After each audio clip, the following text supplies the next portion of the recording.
Къде зимуват нощните пеперуди? Изобщо всички анонси, свързани с Даниел Петканов, вече почват да звучат мега странно.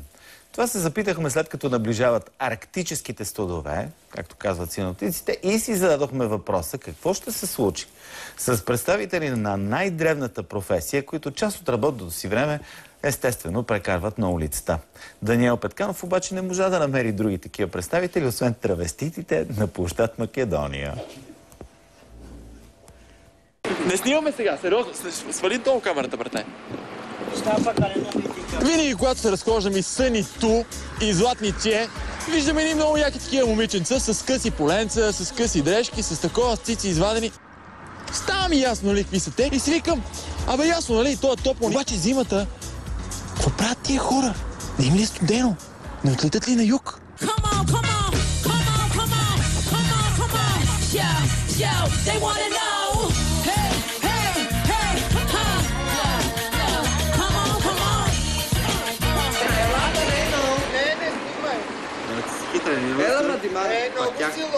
Ама, чакай, не снимаме сега, сериозно.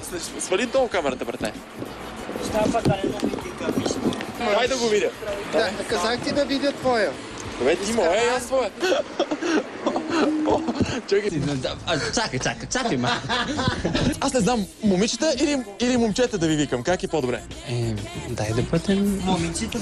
В момента съм момичета. Абе, струвате ми се познати, аз лятото дали не съм ви виждал някъде по курортите и тук да сте командировка сега?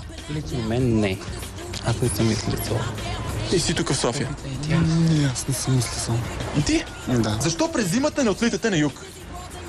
Ние не сме животни да отлитаме на юг. Циганското лято е уникално. С какво е уникално? Има народ, движение, по-топло и има работа, пешеходци. Не може да е нямало някой пиян, примерно излиза тук от дискотеката и ти казва, о, яква яка мадама, и после да набара големия салам.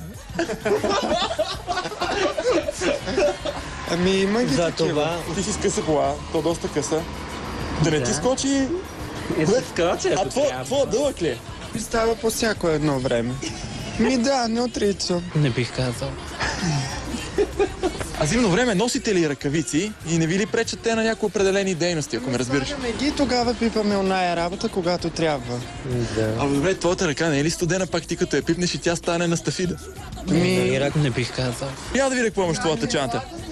Имаш презервативи, така, имаш кър, салфетки. да. Ето, ножове да си видял. То ги има всекакви.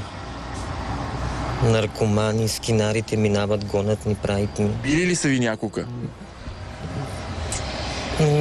Може би да. Тук ти се размазвал малко червилото и мога да си клиент малко.